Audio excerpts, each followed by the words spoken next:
Muda paksa dan aniaya karyawan, Pasutri ditangkap polisi di Makassar. Presiden ingatkan bahaya ketergantungan impor di tengah konflik global.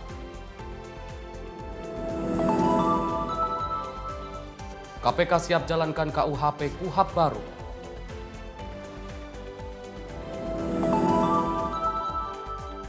Sengketa lahan Puri Asih memanas, warga terancam digusur. Maduro ajukan pledoi tak bersalah, klaim presiden sah.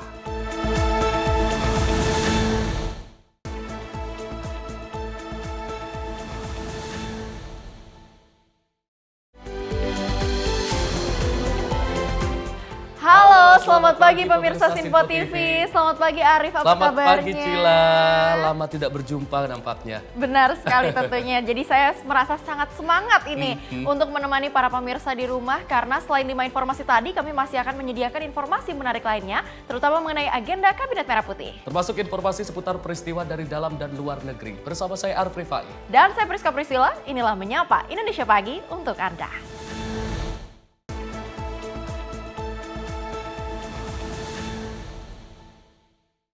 Pemirsa, bus terbakar di ruas tol Jakarta Cikampek kilometer 06 Jatibening, Bekasi, Senin 5 Januari 2026. Kebakaran ini menarik perhatian pengguna jalan dan membuat arus lalu lintas mengalami kemacetan.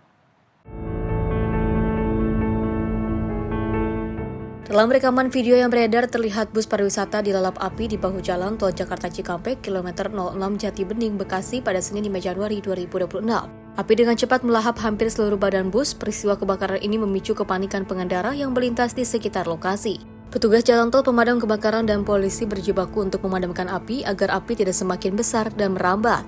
Kebakaran ini tidak menimbulkan korban jiwa dan petugas pun masih menyelidiki penyebab pasti kebakaran. Susendi Adika Priyanto, tim redaksi Simpo TV, melaporkan. Pemirsa, seorang pemuda tewas usai menjadi korban penusukan di kawasan Kemang Mampang, Jakarta Selatan.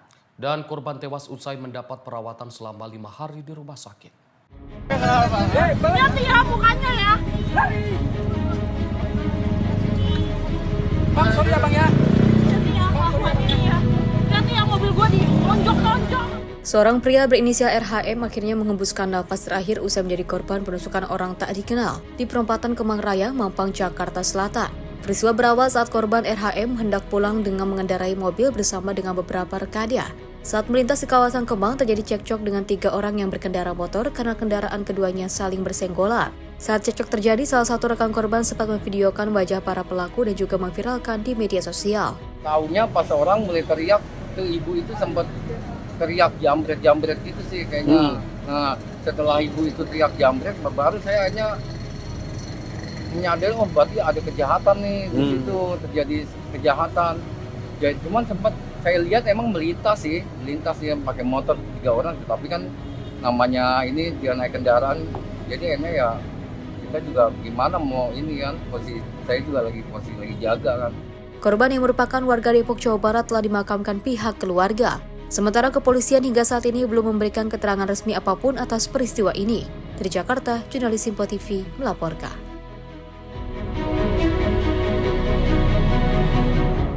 Sementara itu, pemirsa, aksi penjambretan terjadi kepada salah seorang staf yayasan salah satu sekolah swasta di Medan pada Selasa 6 Januari 2026 pagi.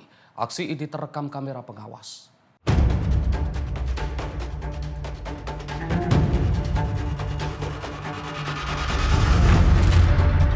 Inilah video rekaman kamera CCTV saat aksi penjambretan yang dialami seorang wanita di Jalan FL Tobing, Gang Ayam, Medan, Sumatera Utara pada Selasa 6 Januari 2026 pagi. Saat kejadian, korban yang diketahui merupakan staf yayasan sekolah bersama putrinya sedang berjalan menuju tempat kerjanya di Jalan Sutomo, Medan. Tiba-tiba dari arah belakang muncul pelaku yang mengendarai sepeda motor dan merampas tas korban dan melarikan diri. Sempat terjadi tarik-menarik antara pelaku dengan korban hingga korban terjatuh ke aspal. Aksi pelaku tergolong nekat karena dilakukan di tengah keramaian para pelajar yang ingin pergi ke sekolah. Baru saja tadi pagi ini dijambret kakak ini. Korban mengalami luka di bagian lutut serta terseret saat mempertahankan tas berisi laptop, uang, dan juga barang berharga miliknya.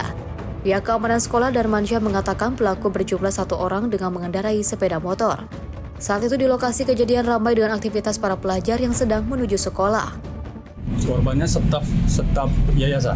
Staf yayasan. Apa yang dijamret, Pak? Buat tas, isinya ada duit, ada laptop, ada kunci rumah gitu yang saya dengar dari dia. Itu untuk kejadian jamret itu udah berapa kali bikin? Kalau yang terakhir ini, yang setahu saya baru ini aja. Tapi sebelumnya ini pun udah rawan juga. Makanya dijaga security.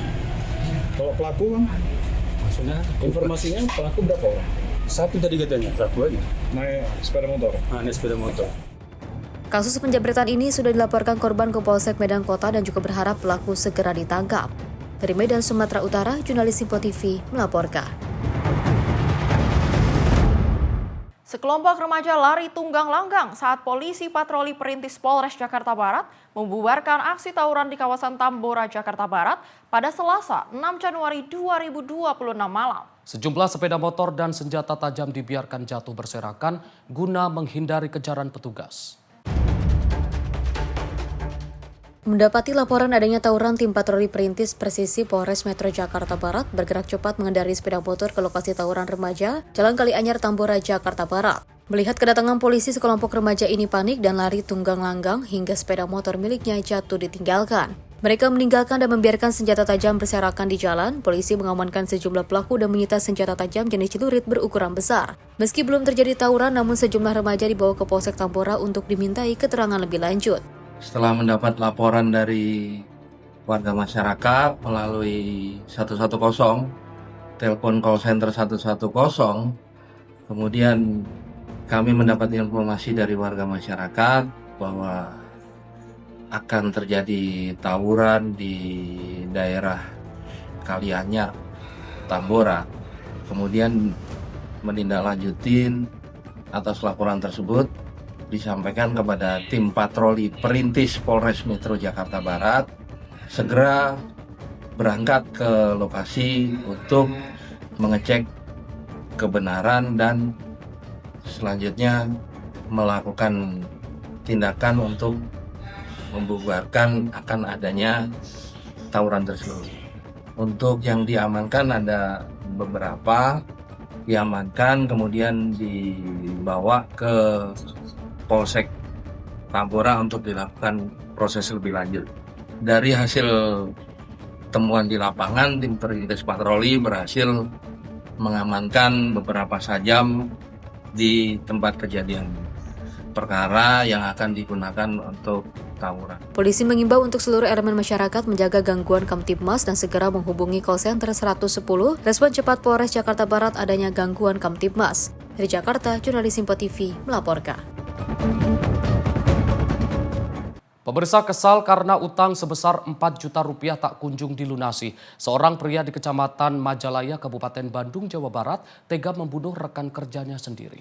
Pelaku mengaku gelap mata menghabisi korban lantaran emosi korban sering mengulur waktu untuk membayar hutang. Randy alias Sambo, seorang pria berusia 43 tahun yang berprofesi sebagai cleaning service di Rumah Sakit Umum Daerah Majalaya, Kabupaten Bandung, Jawa Barat, tega membunuh rekan kerjanya sendiri yang bernama Fikri. Pelaku tega menghilangkan nyawa korban akibat kesal hutang sebesar 4 juta rupiah kepada pelaku tak kunjung dibayarkan korban. Berdasarkan hasil olah tempat kejadian perkara, petugas Satreskrim Polresta Bandung pelaku menghabisi nyawa korban pada Sabtu 3 Januari 2025 malam di salah satu ruangan di Rumah Sakit Majalaya, dan jasad korban baru diketahui pada Minggu 4 Januari 2026 dini hari. Usai membunuh korban, pelaku pun kemudian menyerahkan diri kepada petugas. Kepada petugas, pelaku mengaku menganiaya korban dengan sebuah kapak dan juga memukul belakang kepala korban lebih dari 5 kali. Antara pelaku dan korban saling mengenal. Adapun motif dari pelaku melakukan pembunuhan tersebut, awalnya pelaku menagih hutang sebesar 4 juta rupiah kepada korban. Namun korban hanya janji sehingga membuat kesal pelaku. Sehingga pelaku melaksanakan pembunuhan.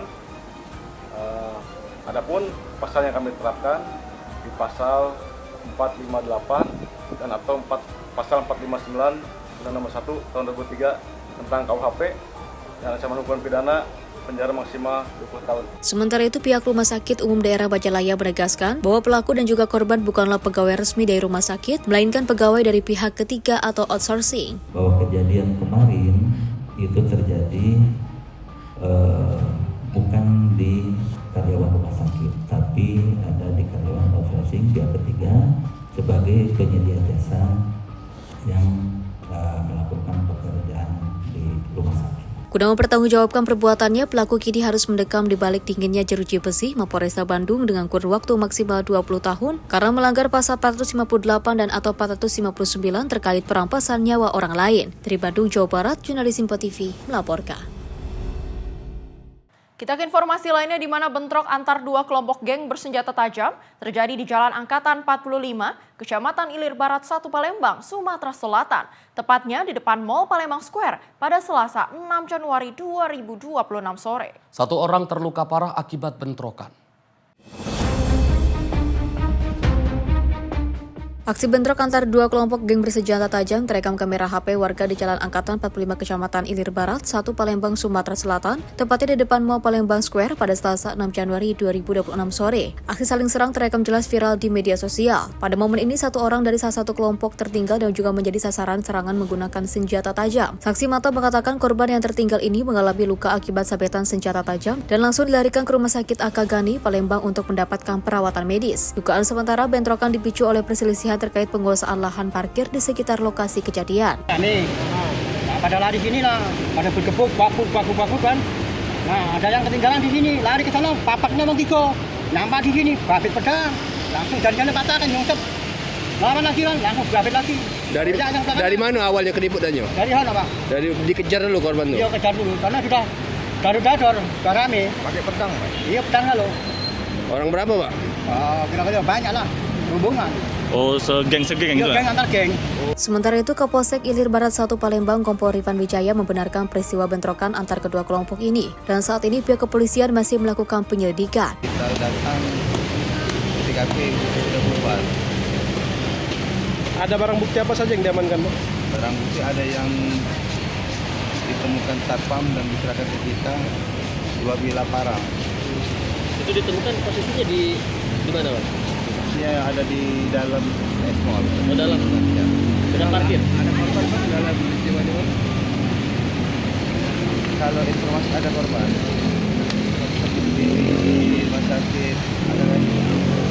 Ini dari kelompok mana ini Pak? Masih kita pelajari. Berarti benar Bang antar geng ini Bang ya? Masih kita dalamin. Tapi intinya saling serang Bang? Kalau dari CCTV saling serang. Kelompok ya Bang? Karena kelompok. Jumlahnya berapa orang tadi Bang perkiraan Bang? Kalau dari CCTV belasan kita puluhan lebih saling serang. Dari hasil olah tempat kejadian perkara, polisi juga mengamankan 2 bilah senjata tajam jenis parang yang ditemukan tidak jauh dari lokasi bentrok. Dari Palembang, Sumatera Selatan, jurnalis Simpo TV melaporkan. Sementara itu, pemirsa, kepolisian Resort Besar Kota Makassar menangkap pasangan suami istri usai melakukan penganiayaan dan ruda paksa kepada karyawan perempuannya. Ironisnya, sang istri yang menduga suaminya memiliki hubungan dengan korban justru meminta keduanya untuk berhubungan badan dan memvideokannya.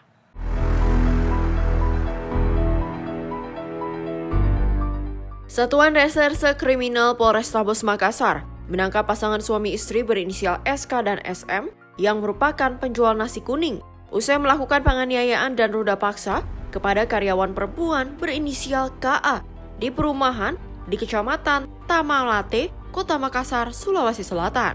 Kasus ini terungkap setelah korban melaporkan kasus yang dialaminya ke Polrestabes Makassar Sabtu 3 Januari 2026. Menurut Kapolrestabes Makassar, Kombes Arya Perdana mengatakan kronologis kejadian berawal dari adanya kecurigaan sang istri yang menduga suaminya ada hubungan terlarang dengan korban yang merupakan karyawannya. Lantaran korban tidak mengaku, sang istri lantas meminta korban dan suaminya untuk masuk ke dalam kamar dan melakukan hubungan badan yang direkam oleh sang istri. Selain dipaksa berhubungan badan sebanyak 2 kali, korban juga mengalami tindak penganiayaan oleh para pelaku. Adapun motif SM merekam aksi asusila suaminya untuk dijadikan bukti penguat dugaannya. Selain menangkap pasangan suami istri, polisi juga mengamankan barang bukti rekaman video dari handphone. Atas perbuatannya, pasangan suami istri tersebut terancam pasal 6 huruf B dan C, Jungto pasal 14 ayat 1 huruf A, dan ayat 2 Undang-Undang Nomor 12 Tahun 2022 tentang tindak pidana kekerasan seksual dengan ancaman 12 tahun penjara dan denda 300 juta rupiah. TKP-nya di perumahan Pesona Yoronggo Indah Sukar dan Tamalate. Korban inisial K, pelakunya adalah Soekarno dan Sumarni. Ini pelakunya diduga suami istri. Jadi kronologis singkatnya kurang lebihnya bahwa si istri menduga bahwa si suami ada hubungan dengan karyawannya. Sehingga atas dasar itu si karyawan diminta untuk masuk ke kamar ya, bersama dengan suami juga, lalu dilepas pakaiannya dan diminta untuk berhubungan badan, lalu direkam. Sebelumnya juga disiksa dari suami itu, dipukuli dulu, ditendang dulu, gitu ya, lalu dipaksa untuk berhubungan badan. Jadi korban ini selain juga dia mengalami penganiayaan, juga mengalami pemerkosaan yang dilakukan oleh si suami dari suami istri ini ya, si mereka berdua ini. Ada apa? Dan saya mau jagai kemenangan juga. Terus saya bangun sama suamiku, saya pertanyakan karena ini hubungannya sudah 7 bulan. Saya ditanyakan terus sama orang yang samping jualan ronjong. Semua lihat bahwa mereka ada main di tempat jualanku di atas mobil begitu. Sebelumnya, seorang pekerja perempuan melaporkan dugaan kekerasan seksual yang dialaminya ke Polrestabes Makassar, Sabtu 3 Januari 2026. Korban mengaku dianiaya hingga diruda paksa oleh majikannya yang disertai perekaman video. Dari Makassar, Sulawesi Selatan, jurnalis Info TV melaporkan. Pemirsa, tertangkap basah menggasak satu unit ponsel dari dalam mobil pick-up yang terparkir di minimarket saat korbannya tengah berbelanja. Seorang pria di Cipayung, Jakarta Timur babak belur dihajar massa.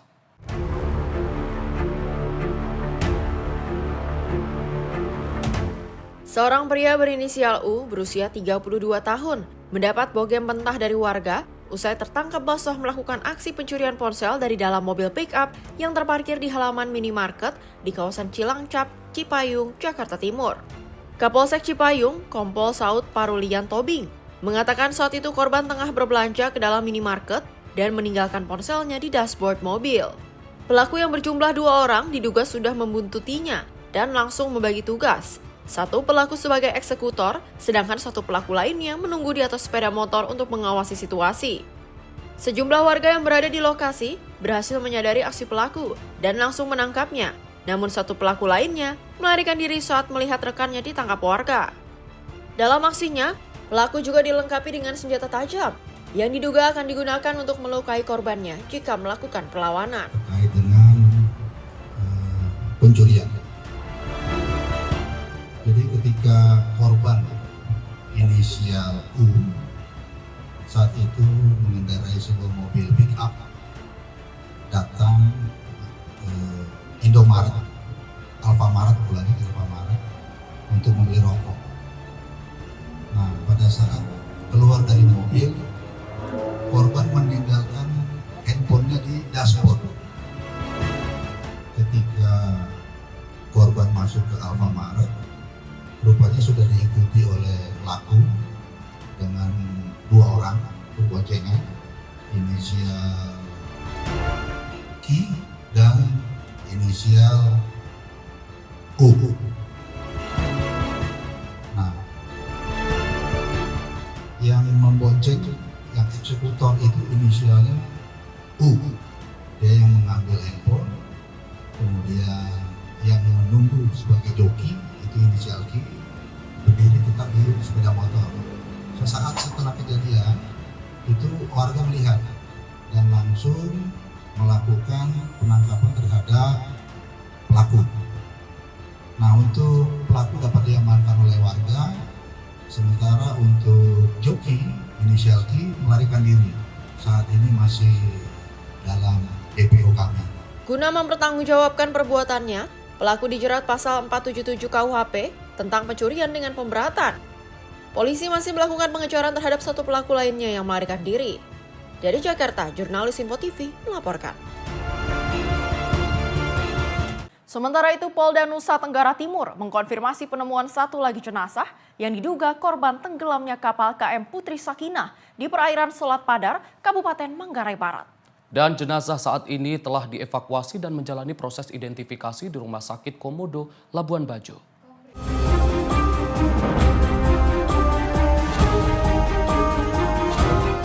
Tim SAR gabungan menemukan satu jenazah di dalam bangkai bagian kapal KM Putri Sakinah di kawasan perairan Selat Padar, Taman Nasional Komodo. Penemuan berawal saat dua nelayan menemukan bangkai. Bagian kamar kapal yang diduga milik KM Putri Sakinah, kapal yang tenggelam pada 26 Desember 2025 lalu setelah ditarik ke pantai PD. Bangkai kapal dibuka dan ditemukan satu jenazah di dalamnya. Nelayan kemudian melaporkan temuan tersebut ke tim SAR gabungan untuk dilakukan evakuasi. Jenazah kemudian dibawa ke RS Komodo Labuan Bajo untuk proses identifikasi oleh tim DVI Polda NTT. Adapun hingga saat ini, proses identifikasi masih berlangsung. Tim SAR gabungan masih melanjutkan pencarian terhadap korban lain yang diduga masih hilang. Jihan Nabila, jurnalis Info TV, melaporkan.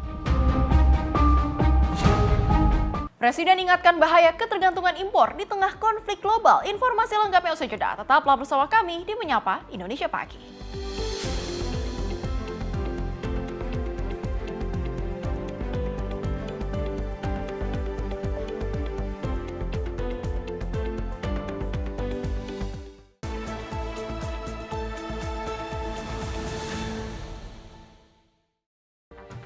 Rangkaian peristiwa penting kami hadirkan untuk menemani sore hari Anda.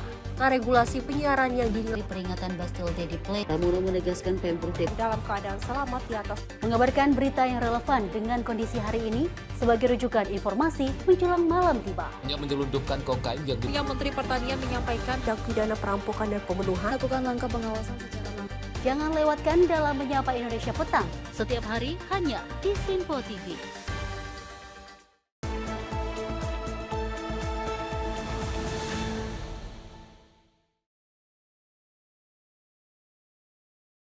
Pemirsa, Anda kembali menyaksikan Menyapa Indonesia Pagi. Presiden Prabowo Subianto mengingatkan bahaya ketergantungan impor di tengah konflik global yang terus bergejolak. Kepala negara menegaskan kemandirian dan swasembada pangan menjadi kunci untuk menjaga ketahanan nasional. Presiden Prabowo Subianto mengingatkan bahaya ketergantungan impor di tengah konflik global yang terus bergejolak.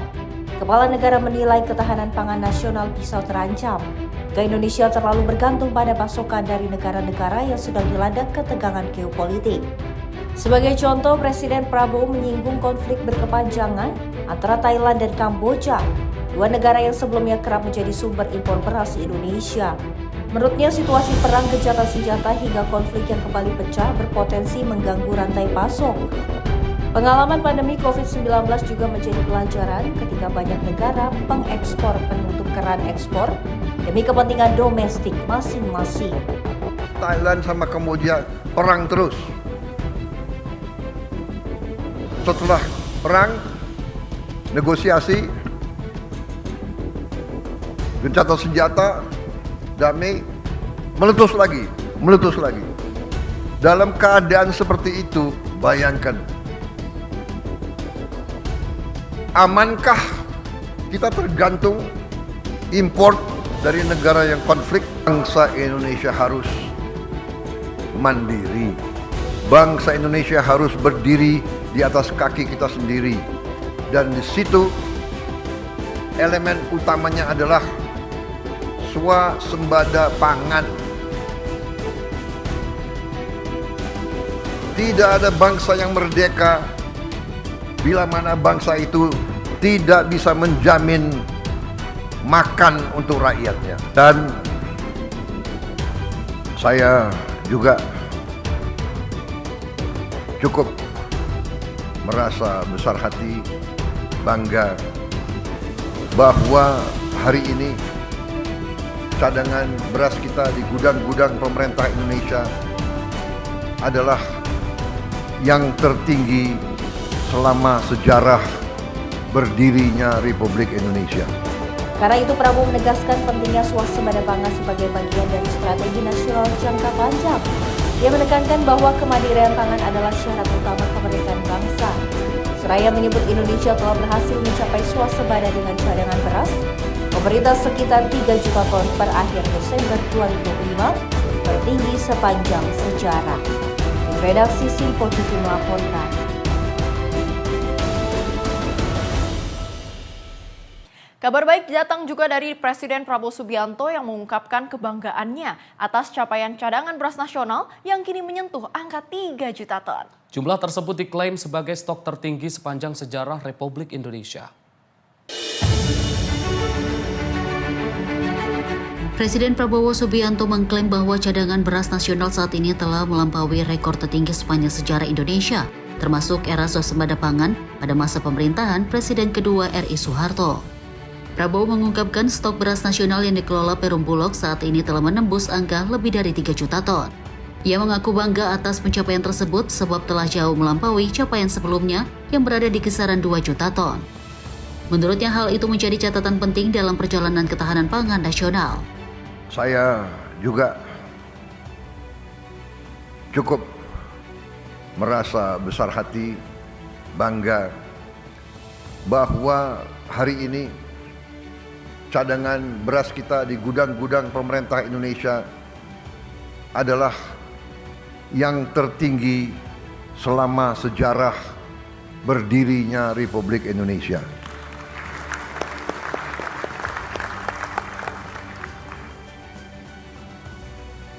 Pernah di pemerintahan Presiden Soeharto kita di puncaknya pernah punya cadangan beras di gudang pemerintah 2 juta ton. Hari ini cadangan beras kita di gudang pemerintah lebih dari 3 juta ton.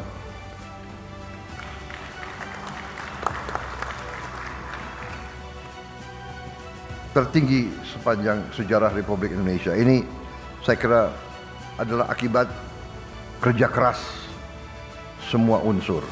Tim redaksi Simpo TV melaporkan. Sementara itu, pemirsa, Indonesia mencetak sejarah baru dengan memiliki hotel dan lahan di Mekah, Arab Saudi, hasil diplomasi Presiden Prabowo Subianto. Aset ini akan dikembangkan menjadi kampung haji Indonesia untuk meningkatkan kenyamanan dan pelayanan para jemaah.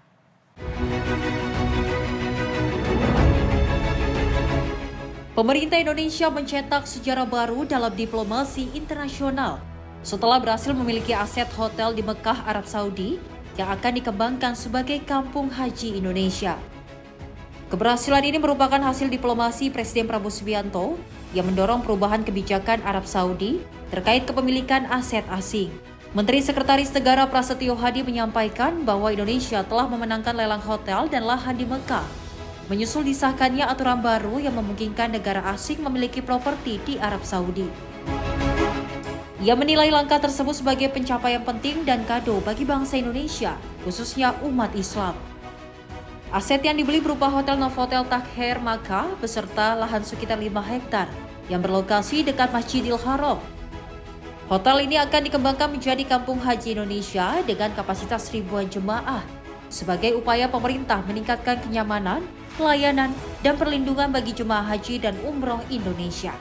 Kita telah memenangkan bidding dan kita telah sekarang memiliki hotel sendiri di Mekah yang ini atas diplomasi yang luar biasa dari Bapak Presiden, sehingga untuk pertama kalinya pemerintah Arab Saudi merubah aturan untuk sebuah negara bila bisa memiliki aset di Arab Saudi. Saya kira itu menjadi salah satu kado bagi bangsa Indonesia dan bagi umat Islam khususnya. Tim redaksi Simpo TV melaporkan. Rencana pemerintah untuk membangun kampung haji Indonesia di Mekah akan mulai dijalankan di tahun ini. Dan hal ini pemirsa ditegaskan oleh Menteri Investasi dan Hilirisasi sekaligus CEO Badan Pengelola Investasi atau BPI Danantara Rosan Roslani.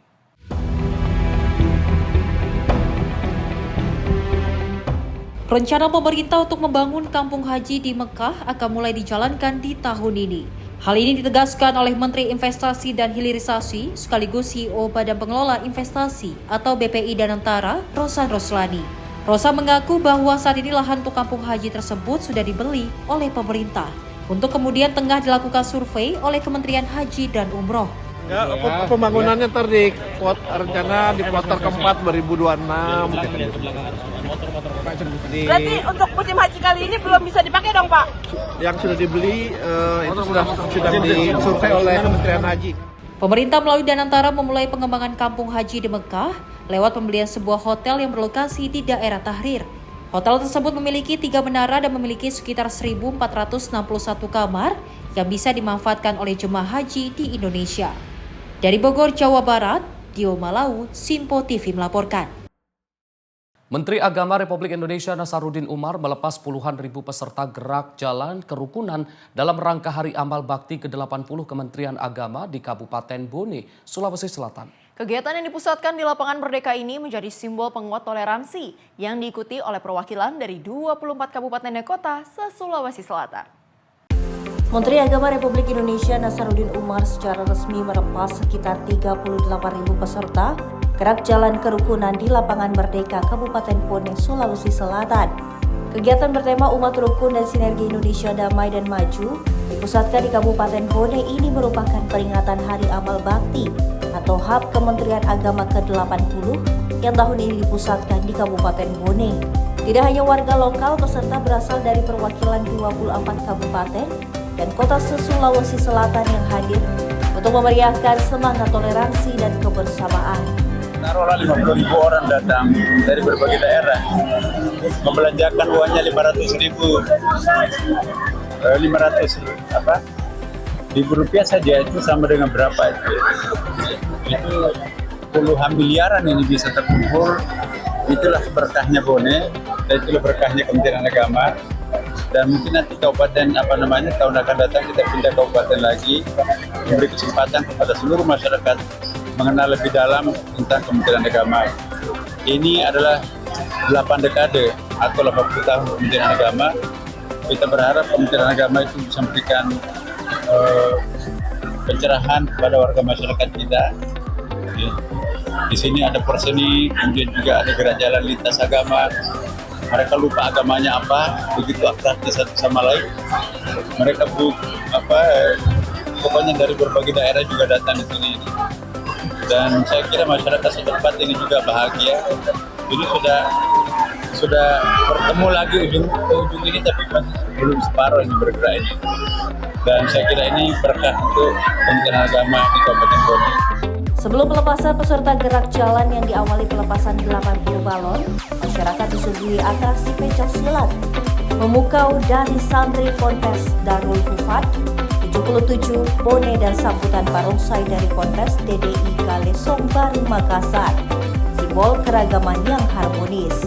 Selain menegakkan kepentingan menjaga harmonisasi antar umat beragama sebagai pilar utama persatuan bangsa, sebelumnya Kemenak Sulawesi Selatan juga telah menggelar berbagai kegiatan seperti donor darah, berbagi kepada masyarakat yang tidak mampu, serta donasi kontak untuk sahabat di Aceh dan Sumatera sebesar 2,8 miliar.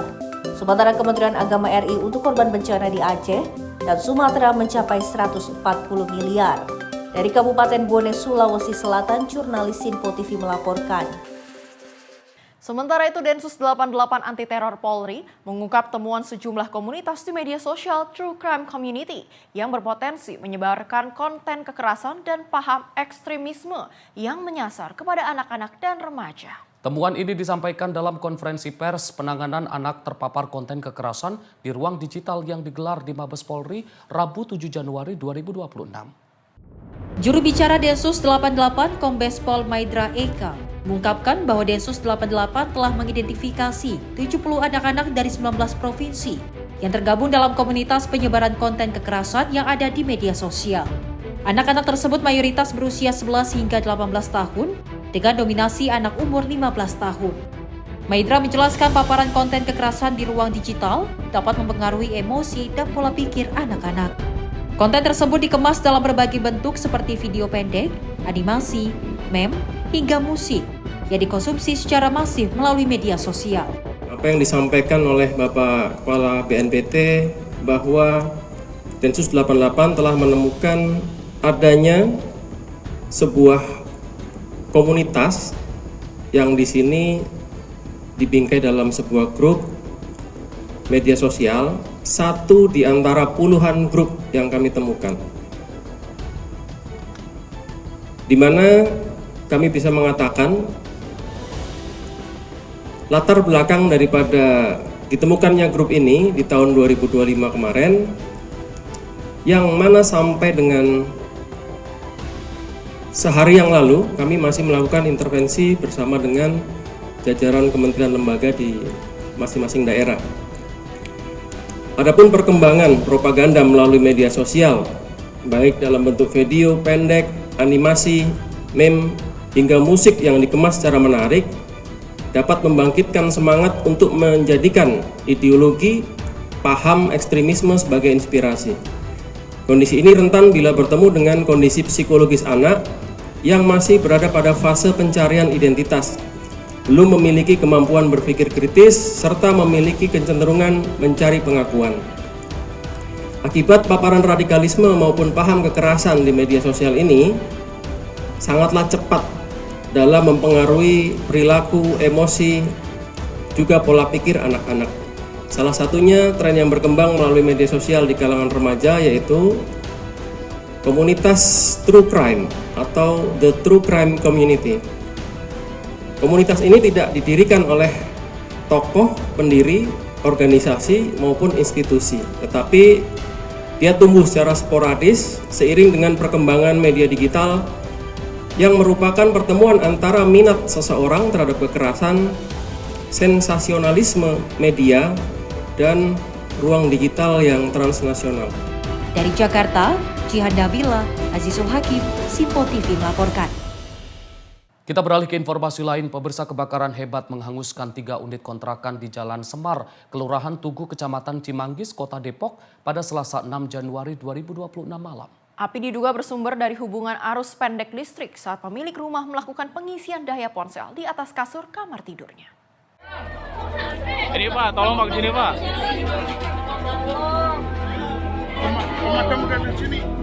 Kobaran api dengan cepat melalap 3 bangunan kontrakan yang berada di kawasan padat penduduk Jalan Semar Cimanggis, Kota Depok pada Selasa malam. Menurut pemilik rumah Suwaryo, peristiwa terjadi saat dirinya sedang mengisi daya ponsel di dalam kamar.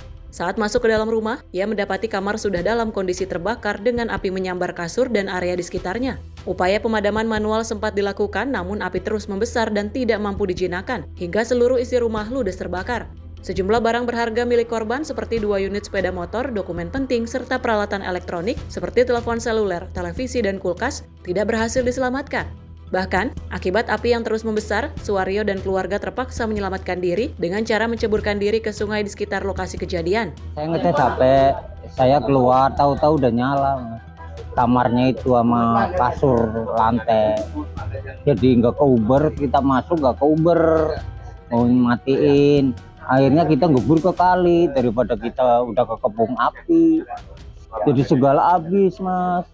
Ya STNK, ya apa aja, STNK motor, ijazah, SIM, macam-macam habis semua. Pakaian ini dipinjemin ada, ini habis semua. Kalau bini di luar karena dagang apa sih namanya, ciki-ciki. Kalau saya kan di luar juga, kita masuk ke dalam mau matiin ini, matiin kompor nggak nyala, udah di kamar. Jadi kasurnya nyala, kompor mah belum, masih lama, beleduk. Tidak ada korban jiwa dalam peristiwa ini, seluruh penghuni rumah berhasil menyelamatkan diri. Namun akibat kebakaran tersebut, kerugian materi diperkirakan mencapai ratusan juta rupiah. Dari Depok, Jawa Barat, jurnalis Simpo TV melaporkan. Informasi peristiwa lainnya datang dari 2 orang pengedar narkoba jenis sabu yang ditangkap tim Opsnal Subdit 3 di Tres Narkoba Polda Metro Jaya di kawasan Pulau Gadung, Jakarta Timur. Dari tangan keduanya, polisi menemukan ratusan gram sabu yang siap diedarkan ke masyarakat.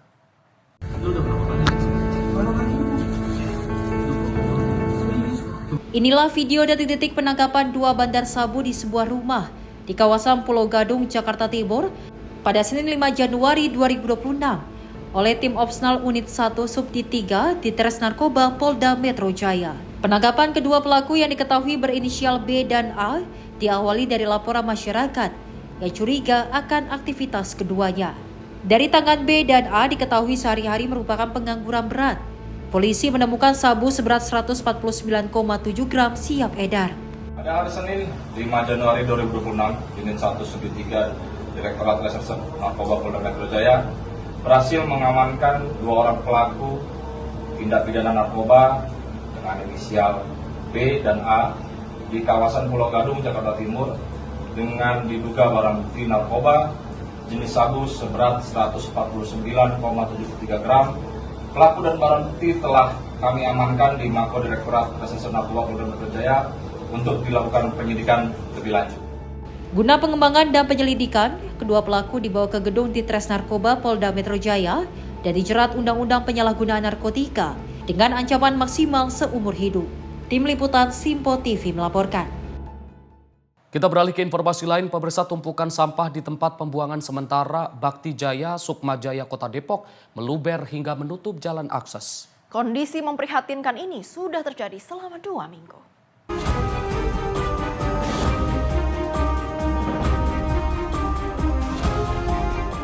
Pemandangan tidak enak dan bau menyengat menjadi keluhan warga yang melintas di Jalan Cimandiri Bakti Jaya, Kota Depok. Tumpukan sampah yang tidak terangkut meluber hingga menutup akses jalan hingga mengganggu arus transportasi warga sekitar. Kondisi ini sangat disayangkan mengingat lokasi TPS berada persis berdampingan dengan kantor Kelurahan Bakti Jaya. Menurut keterangan operator pengangkut sampah, Rusdian mengatakan penumpukan ini sudah terjadi selama 2 minggu terakhir. Kondisi diperparah dengan adanya antrian kendaraan pengangkut sampah di TPA Cipayung yang sudah overload dan sempat terjadi longsor karena musim hujan. Akibatnya terjadi antrian panjang armada di sana yang mengakibatkan pengangkutan di TPS Bakti Jaya terhambat.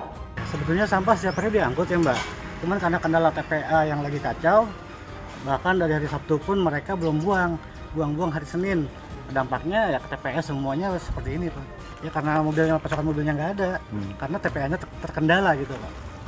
Ada longsor atau apa di TPA Pak? Musim hujan ini ya memang longsor juga.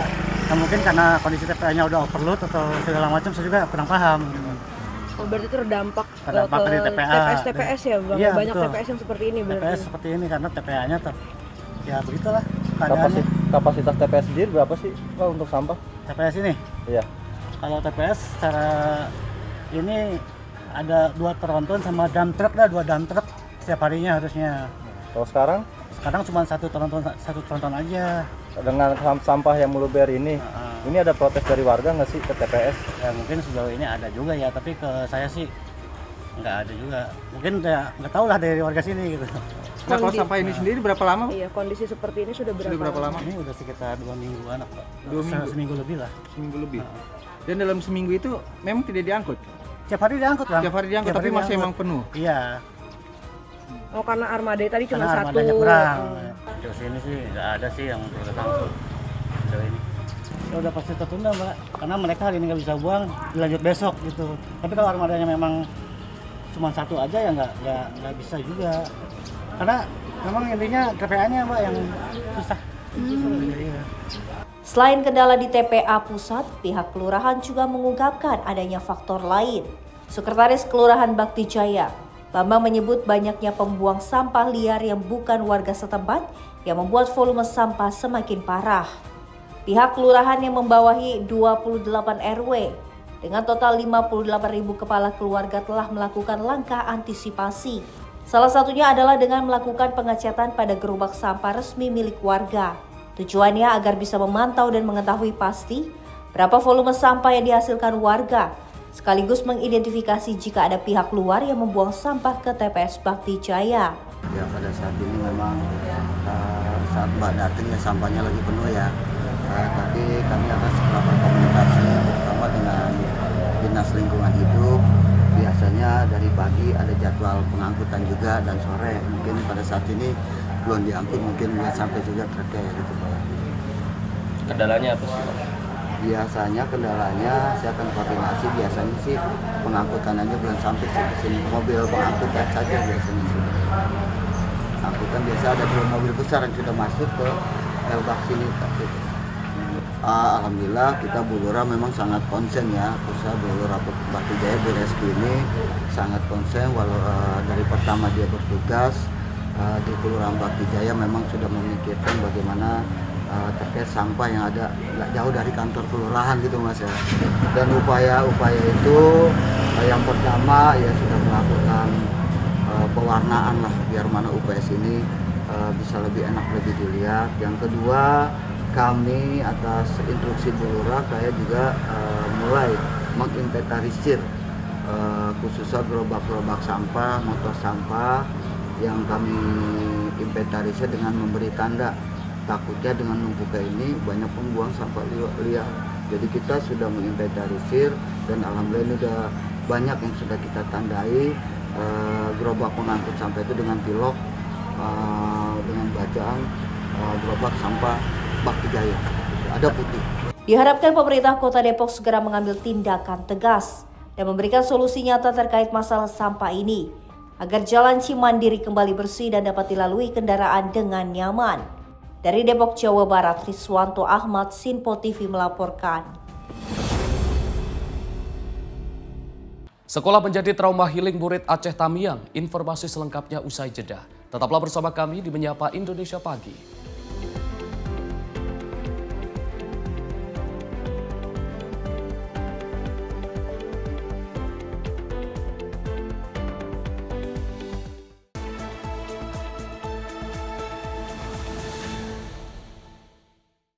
Apa saja peristiwa terhangatnya akan menemani Anda di waktu istirahat siang? Penting dengan Perdana Menteri Malaysia Anwar Ibrahim. Polisi menyita barang bukti dan beroperasi di Terminal 1B. Ia menyebut GBN bukan sekedar pameran. Beragam isu dan kejadian yang sedang menjadi sorotan kami sajikan secara aktual dan terpilih. Dan Wakil Ketua DPR RI Dasko ke masyarakat. Sebelumnya semua portal secara serentak. Jangan lewatkan Menyapa Indonesia Siang setiap Senin hingga Jumat hanya di Sinpo TV.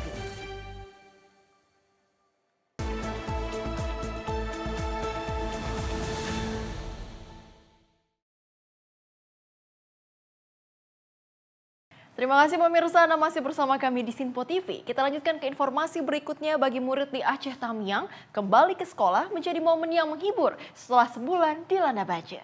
Dan sekolah kembali jadi tempat berkumpul dan bermain dengan teman dan guru pasca bencana. Banjir yang melanda Aceh Tamiang sebulan lalu meninggalkan dampak bagi warga, termasuk pelajar SMA Negeri 4 Kejuruan Muda. Kembalinya siswa ke sekolah menjadi momen yang dinanti. Deniko Felix Batubara, murid kelas 11, mengaku senang bisa bertemu teman dan guru meski sebagian perlengkapan sekolahnya hilang akibat bencana. Bagi Deniko, momen duduk bersama, bercerita dan bekerja kelompok dengan teman-teman terasa berarti setelah sebulan tak bertemu. Aktivitas ini membantu mereka kembali berinteraksi meski sekolah belum sepenuhnya pulih.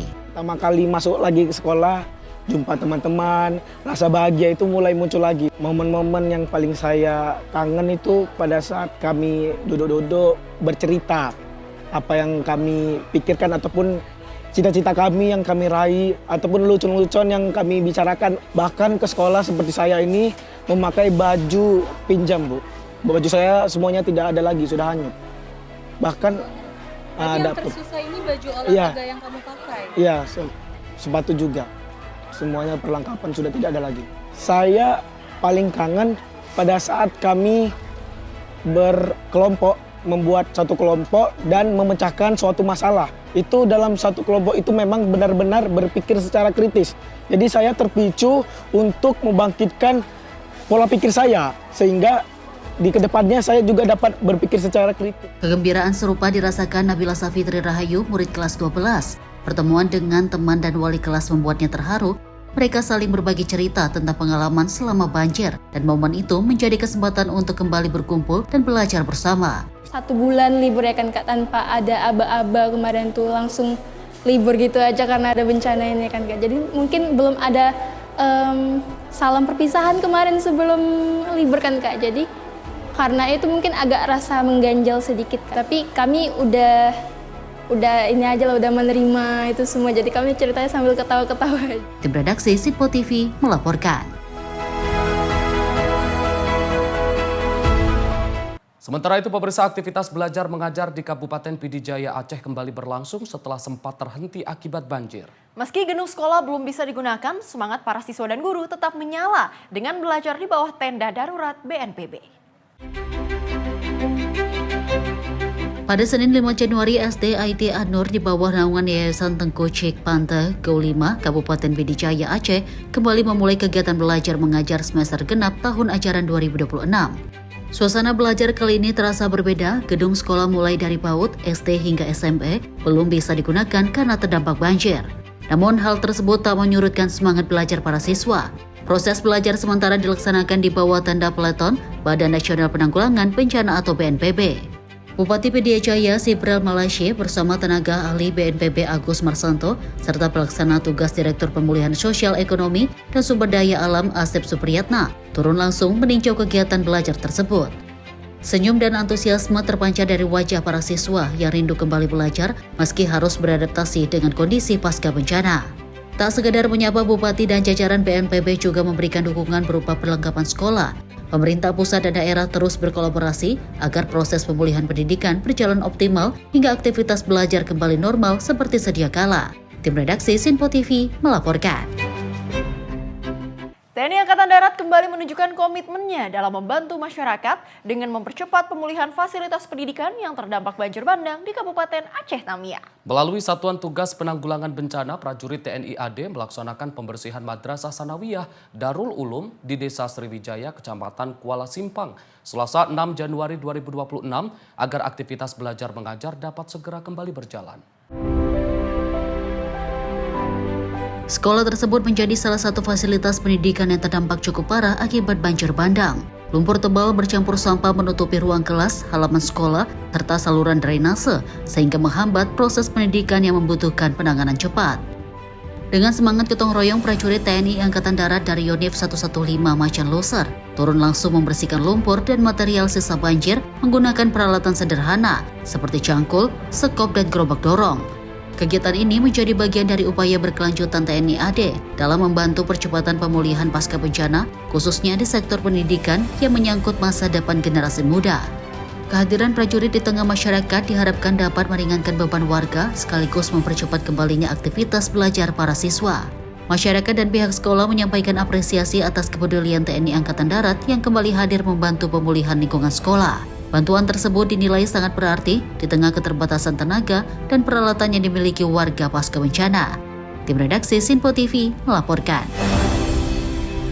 Sementara itu, pemirsa, Kodim 0102 PD menyalurkan air bersih siap konsumsi bagi warga terdampak banjir di Kecamatan Murah 2, Kabupaten Pidijaya Aceh. Bantuan air bersih ini dibagikan ke sejumlah posko pengungsian guna memenuhi kebutuhan dasar warga pasca banjir yang mencemari sumber air. Prajurit TNI Angkatan Darat dari Satgas Penanggulangan Bencana Alam Kodim 0102 PD mendistribusikan air bersih ke sejumlah posko pengungsian di Desa Luwing Bimba, Kecamatan Maurah 2. Pendistribusian dilakukan menggunakan mobil water treatment bantuan pemerintah pusat yang dioperasikan oleh Babinsa dengan berkeliling dari posko ke posko. Langkah ini dilakukan karena banyak sumber air warga yang tercemar akibat banjir sehingga tidak layak untuk digunakan. Komandan Kodim 0102 PD Letkol Infanteri Abdul Hadi menegaskan pemenuhan air bersih menjadi prioritas utama TNI Angkatan Darat dalam penanganan bencana. Kami segenap masyarakat Kampung Senong mengucapkan ribuan terima kasih kepada Bapak Kemenko Polkam yang telah menyediakan mobil penjernihan air yaitu untuk bisa diminum bagi masyarakat Kampung Senong. Karena kami masyarakat Kampung Senong sangat membutuhkan air bersih untuk kami minum. Mengingat kondisi sungai kami masih airnya belum jernih dan sekali lagi kami ucapkan terima kasih kepada Bapak Kemenko Polkam. Semoga Bapak selalu dalam lindungan Allah Subhanahu wa taala. Banyak terima kasih kepada Menko Polhukam yang sudi kiranya memberikan prasarana air bersih yang siap kami konsumsi untuk masyarakat desa kami yang sangat membutuhkan. Dan selama banjir di kampung kami ini, Kecamatan Murah 2, Kabupaten Pidijaya, kebutuhan air bersih kami sangat sulit. karena akibat banjir pada tanggal 26 kemarin. Terima kasih sekali lagi. Kehadiran TNI Angkatan Darat diharapkan dapat meringankan beban warga sekaligus mencegah timbulnya penyakit di lokasi pengungsian selama masa pemulihan pasca banjir. Jihan Nabila, Simpo TV melaporkan. Masih berbicara mengenai bencana banjir Sumatera, di mana Menteri Dalam Negeri Tito Karnavian ditunjuk sebagai Ketua Satuan Tugas Percepatan, Rehabilitasi, dan Rekonstruksi Pasca Bencana di wilayah Sumatera. Tito akan bergerak cepat setelah mendapat tugas baru dari Presiden Prabowo Subianto.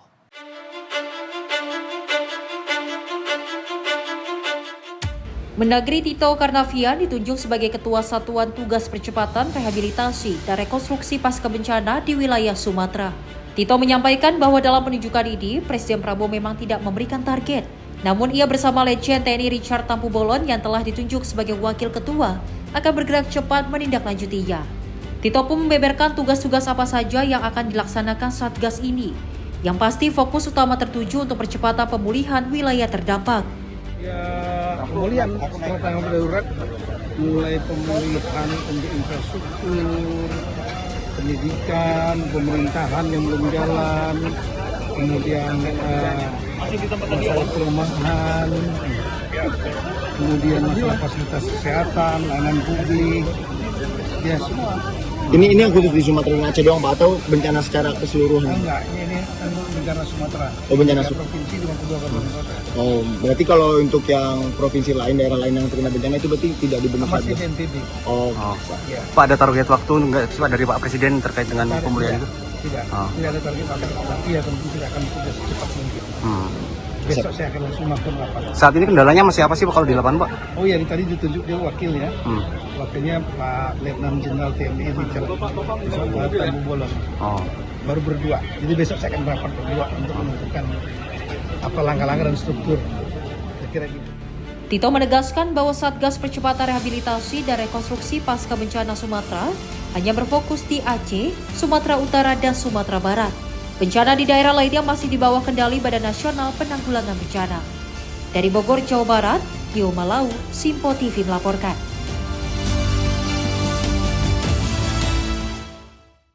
Sementara itu, pemirsa, Kementerian Pertanian memastikan pasokan daging sapi nasional dalam kondisi aman menjelang Ramadan dan Idul Fitri tahun 2026.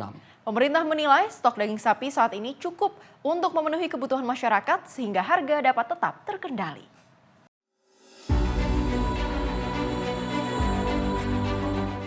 Kementerian Pertanian memastikan ketersediaan pasokan dan stabilitas harga daging sapi menjelang Ramadan dan Idul Fitri 2026 dalam kondisi aman dan terkendali. Hal tersebut disampaikan Direktur Hilirisasi Hasil Peternakan Ditjen Peternakan dan Kesehatan Hewan Kementerian Pertanian Makmun usai rapat koordinasi bersama pelaku usaha dan asosiasi daging sapi nasional. Menurut Makmun, stok daging sapi nasional saat ini dinilai cukup untuk memenuhi kebutuhan masyarakat, termasuk saat terjadi peningkatan permintaan menjelang hari besar keagamaan. Kementerian Pertanian terus melakukan koordinasi dengan para pemangku kepentingan untuk memastikan distribusi daging sapi berjalan lancar dan harga tetap stabil di pasar. Masyarakat pun diimbau untuk tidak perlu khawatir dan tidak melakukan pembelian berlebihan, karena pemerintah menjamin ketersediaan pasokan hingga periode Idul Fitri. Memang kondisi stok kita saat ini adalah cukup, jadi masyarakat tidak usah khawatir terkait dengan stoknya. Adapun ada gonjang-ganjing masalah harga, tadi sudah kita sepakati dalam 2 minggu ke depan tidak ada kenaikan harga, dan kejadian kenaikan harga ini karena memang tadi sudah disampaikan adalah ada kenaikan harga di hulunya, di negara asalnya. Namun demikian kita semua ini bersemangat bersama begitu untuk membuat ketenangan di masa-masa sekarang sampai ke depan, sampai Idul Fitri, bahwa harga ini tidak boleh melampaui juga harga acuan dari pemerintah. Itu yang menjadi acuan. Namun demikian tadi kita sudah menyepakati dalam 2 minggu ke depan yang di bawah harga acuan, di bawah yang 56.000. Pemerintah berkomitmen menjaga ketahanan pangan nasional, khususnya komoditas strategis, demi menjaga daya beli dan ketenangan masyarakat menjelang hari besar keagamaan. Tim redaksi Simpo TV melaporkan. Dari Menteri Kehutanan RI Raja Juli Antoni menyambut gembira kelahiran pertama bayi panda di Indonesia. Menhut menyatakan bahwa Presiden Prabowo memberi nama Satrio Wiratama untuk bayi panda jantan ini. Menteri Kehutanan RI Raja Juli Antoni mengumumkan kelahiran bayi giant panda pertama di Indonesia di Taman Safari Indonesia Bogor pada Selasa 6 Januari 2026. Pengumuman kelahiran ini disampaikan langsung dalam acara public announcement The First Giant Panda Cub Born in Indonesia. Bayi panda jantan ini diberi nama langsung oleh Presiden Prabowo Subianto, yaitu Satrio Wiratama, di mana Satrio artinya kesatria, pemberani, mulia, dan berbudi luhur. Dalam kesempatan itu, Menhut menyampaikan bahwa kehadiran bayi panda ini bukan sekedar kelahiran satwa, melainkan bukti nyata kerjasama diplomasi lingkungan yang telah dibangun secara berkelanjutan antara Indonesia dan Republik Rakyat Tiongkok. Usaha untuk mendatangkan panda ini pada masa Pak SBY, namun kemudian diterima pada masa Pak Jokowi, dan kemudian lahir anak pertama masa Pak Prabowo. Jadi 3 presiden kita betul-betul terkait erat dengan panda ini. Dan alhamdulillah Pak Presiden Prabowo Subianto memberikan nama yang sangat baik, diberi nama yaitu Satrio Wiratama. Sementara itu, Duta Besar Tiongkok Wang Lutong mengatakan bahwa kelahiran Rio telah disampaikan kepada Presiden Tiongkok. Ia merasa sangat bangga dengan pencapaian ini. It is our shared commitment that this relationship will continue to flourish to bring more successes to our two peoples and our two nations. And we look forward to working with you, Minister. Tim redaksi Sinpo TV melaporkan. Pemirsa, CEO Danantara Rosan Roslani menerima kunjungan dari Ketua Satgas Perumahan Hasim Joyo Hadikusumo di Wisma Danantara, Jakarta. Pertemuan tersebut guna menyelaraskan peran strategis BTN dalam mendukung agenda perumahan nasional ke depan. Melalui Instagram resmi CEO Danantara didampingi CIO Danantara, Pandu Syahrir, dan para direksi PTN, pertemuan tersebut membahas kinerja sepanjang tahun 2025. Progres transformasi perusahaan perbaruan terkait speed of unit usaha syariah serta arah corporate action PTN di tahun 2026. Sebelumnya, utusan khusus Presiden Bidang Iklim dan Energi Hasim Joyo Hadikusumo mengungkapkan sejumlah dana yang dikelola oleh Badan Pengelola Investasi Daya Anagata Nusantara Danantara akan digunakan untuk membantu pembiayaan program perumahan. Hasim juga mengungkapkan penempatan dana Danantara ini diharapkan mampu menjadi bantalan bagi perbankan untuk dapat menawarkan KPR dengan tenor yang lebih panjang dari yang semula maksimal 20 tahun menjadi 30 tahun, guna menekan biaya cicilan yang harus dibayarkan untuk dapat memiliki rumah. Selain itu, Hasim juga mengungkapkan pemerintah tengah mencari berbagai sumber dana lain demi mensukseskan program perumahan, termasuk dana dari luar negeri, investor, likuiditas dari dalam negeri, hingga ide untuk emisi obligasi perumahan. Tim redaksi Sinpo TV melaporkan. Sementara itu, Komisi Pemberantasan Korupsi siap menjalankan KUHP dan KUHAP baru secara konsekuen. Ketua KPK Setio Budianto menjelaskan kewenangan penyidikan tidak berubah meskipun Polri menjadi penyidik utama dalam aturan baru. Ketua KPK Setio Budianto menanggapi terkait berlakunya Kitab Undang-Undang Acara Pidana terbaru. Dia menjelaskan KPK siap melaksanakan Undang-Undang Nomor 1 Tahun 2023 tentang KUHP Nasional serta Undang-Undang Nomor 20 Tahun 2025 tentang KUHAP secara konsekuen. Setio menyampaikan penyesuaian internal sedang dan akan terus dilakukan melalui kajian di Biro Hukum. Terkait kekhawatiran saat pembahasan KUHP dan KUHAP, Setio Budianto menegaskan tidak ada kekhawatiran di KPK. Baginya seluruh ketentuan merupakan keputusan negara yang harus dijalankan secara disiplin dan konsekuen. Mengenai Polri yang diatur sebagai penyidik utama dalam KUHP baru, Ketua KPK menegaskan KPK memiliki undang-undang sendiri yang bersifat lex specialis. Kewenangan penyidikan KPK tetap berlaku dan tidak berubah. Penyidik KPK juga diatur bersumber dari kepolisian sesuai Undang-Undang Nomor 19 Tahun 2019. Gini prinsipnya bahwa KPK sebagai lembaga yang melaksanakan pemberantasan tindak pidana korupsi ya akan menjalankan Undang-Undang Nomor 1 Tahun 2023 tentang KUHP Nasional dan kemudian Undang-Undang 20 Tahun 2025 tentang KUHAP secara konsekuen, gitu ya. Kalau masalah kemudian bagaimana di dalam, pastinya sudah ada kajian dari Biro Hukum, penyesuaian nanti sambil berproses. Itu yang masalah KUHAP sama KUHP. pas pembahasan sempat ada kekhawatiran dari KPK bahkan sampai ada 17 poin yang disorot gitu kan. Ya saya kira soal kekhawatiran nggak ada. Itu kan sebuah aturan yang sudah ditetapkan oleh negara dan harus dijalankan. Makanya prinsipnya bahwa kami menjalankan secara konsekuen. Itu.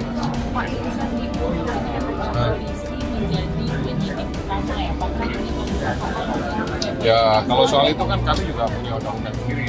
Undang-undang 19 2019 kan mengatur bahwa penyidik bersumber dari kepolisian. Jadi tolong dibedakan bahwa KPK juga memiliki undang-undang yang mengatur secara lebih spesial. Jadi penyidik utama itu dikembalikan ke KPK ya? Ya silakan dimaknai apa saja, prinsipnya yang penting kewenangan melakukan penyidikan itu tidak berubah. Terkait 5 penyidik KPK yang dipromosikan menjadi Kapolres, Setio Budianto menyatakan hal tersebut merupakan kewenangan Mabes Polri. Menurutnya rotasi dilakukan sebagai bagian dari penyegaran organisasi dan pertimbangan masa kerja. Ketua KPK menegaskan fokus utama lembaganya adalah menjalankan pemberantasan korupsi secara konsekuen di tengah perubahan regulasi, serta menjaga agar kewenangan KPK tetap efektif dalam menegakkan hukum di Indonesia. Dari Jakarta, jurnalis Sinpo TV melaporkan. Hujan angin di Pandeglang, pohon besar timpa rumah warga. Informasi selengkapnya usai jeda. Tetaplah bersama kami di Sinpo TV.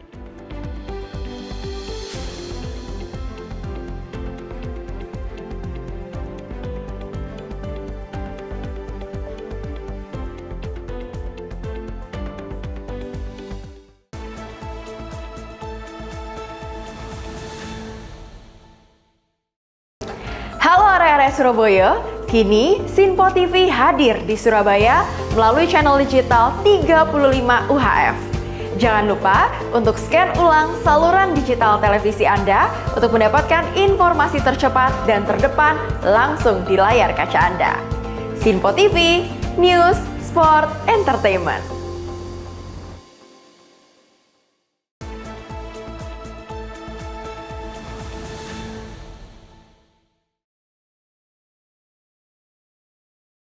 Pemirsa, Anda kembali menyaksikan Menyapa Indonesia Pagi. Hujan deras dan angin kencang yang melanda Kabupaten Pandeglang, Banten memakan korban. Salah satu rumah warga di Kecamatan Saketi hancur usai tertimpa pohon besar yang tumbang akibat hujan disertai angin pada Rabu 7 Januari 2026 pagi. Inilah kondisi rumah milik Sartaja, warga Kampung Ganjur, Desa Sodong, Kabupaten Pandeglang, Banten. Atap bagian depan dan samping rumah ini ringsek setelah tak kuat menahan beban pohon jenis sopsi yang roboh akibat diterjang angin kencang. Petugas dari Badan Penanggulangan Bencana Daerah dan Pemadam Kebakaran atau BPBD PK Kabupaten Pandeglang bersama dengan warga berjibaku mengevakuasi batang pohon dengan cara memotongnya menjadi bagian kecil menggunakan gergaji mesin. Pemilik rumah mengaku peristiwa terjadi sekitar pukul 8 pagi saat dirinya sedang berada di dapur. Beruntung ia berhasil menyelamatkan diri sebelum pohon tersebut menghantam rumahnya. Meski selamat, Sartaja harus menelan kerugian hingga 20 juta rupiah. Nah, seperti ini sekitar jam 8 tadi saya lagi di dapur ambil air bikin kopi. Nah tiba-tiba ada suara kencang, akhirnya saya lihat pohon tumbang. Nah, udah begitu saya kasih tahu anggota keluarga saya, lalu itu evakuasi udah. Pihak BPBD PK Pandeglang mencatat, hujan deras disertai angin kencang dalam beberapa hari terakhir telah menyebabkan pohon tumbang di sejumlah titik. Masyarakat pun diimbau untuk tetap waspada mengingat cuaca ekstrim diprediksi masih akan terjadi dalam beberapa hari ke depan. Tadi pagi kami menerima laporan dari masyarakat bahwa terjadi pohon tumbang di Kampung Ganjur, Desa Sodong, Kecamatan Saketi. Dan tim langsung menuju ke lokasi untuk mengevakuasi pohon tersebut. Dan pohon tersebut sudah dievakuasi bersama warga dan tim BPBD dan Polsek setempat. Kebetulan dari mulai kemarin di wilayah Pandeglang terjadi hujan deras disertai angin kencang dan salah satunya kejadian di wilayah Saketi. Untuk titik pohon tumbang sudah 3 lokasi. Kami dari BPBD tetap menghimbau untuk masyarakat tetap waspada karena cuaca ekstrim masih terjadi untuk beberapa hari ke depan. Dari Pandeglang, Banten, jurnalis Sinpo TV melaporkan. Sementara itu, warga perumahan Puri Asih Sejahtera, Kecamatan Bekasi Selatan, Kota Bekasi, melakukan aksi penolakan pengkosongan lahan hingga berlangsung ricuh. Eksekusi pengosongan lahan tersebut dilakukan berdasarkan putusan Pengadilan Negeri Bekasi terhadap 12 unit rumah di perumahan tersebut untuk diserahkan kepada PT Taman Puri Indah. Mana yang mau digusur blok C1, C2, C3 di Jalan Jawa? Gak ada, kita udah 45 tahun di sini gak ada. Ketua RT 007 Perumahan Puri Asih Sejahtera, Denisas Effendi, menyatakan warganya menolak eksekusi penggusuran lahan karena menilai adanya kejanggalan dalam proses hukum, termasuk dugaan kesalahan objek sengketa. Menurutnya, mayoritas warga Puri Asih Sejahtera merupakan sesepuh yang sudah bermukim di perumahan tersebut hampir 40 tahun, sejak 1983 hingga 1984. Meski sudah lama menempati kawasan tersebut, Dedi mengungkapkan bahwa warga tidak pernah dilibatkan dalam masalah pelelangan yang terjadi. Di samping itu, selaku Ketua RT, Deni juga menyoroti eksekusi rumah yang hanya menyasar 12 unit rumah. Padahal kawasan tersebut merupakan satu hamparan lahan dengan satu sertifikat. Ya, saat ini seperti yang dilihat, ini warga kami, kebetulan saya RT di sini, kami tetap dalam proses perjuangan, ya, yang tiba-tiba pagi ini kami bertahan karena disuruh untuk pengosongan rumah. Banyak hal-hal di sini yang tidak akurat, ya, mulai dari surat yang dia sajikan kami untuk pengosongan itu udah keliru, antara alamat sama jalan rumah itu beda. Jadi kalau aparat mau mengosongkan silakan aja kosong, tapi nggak akan ketemu alamat itu gitu. Di sini aja udah sekelas pengadilan aja itu udah salah keliru. Satu, yang kedua, di sini terjadi kezoliman. Kami pada saat ini tidak merasa yang harus disingkirkan. Ini manusia yang tinggal di sini, warga negara Indonesia.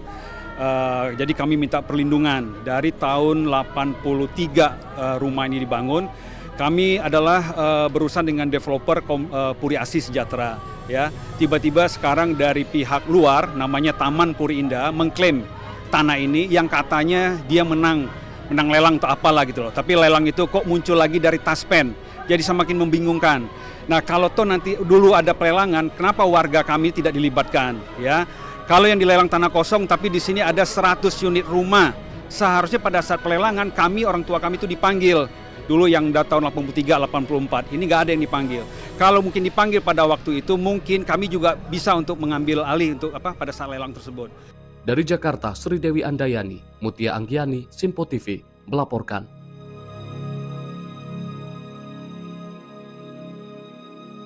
Kita beralih ke informasi lain, pemirsa. Tim SAR gabungan berhasil mengevakuasi 2 pekerja bangunan gudang supermarket dengan kondisi selamat di Jalan Bayangkara, Kecamatan Pelabuhan Ratu, Kabupaten Sukabumi, Jawa Barat. Kedua korban diketahui tertimbun dinding secara tiba-tiba yang akhirnya mengalami kelongsoran.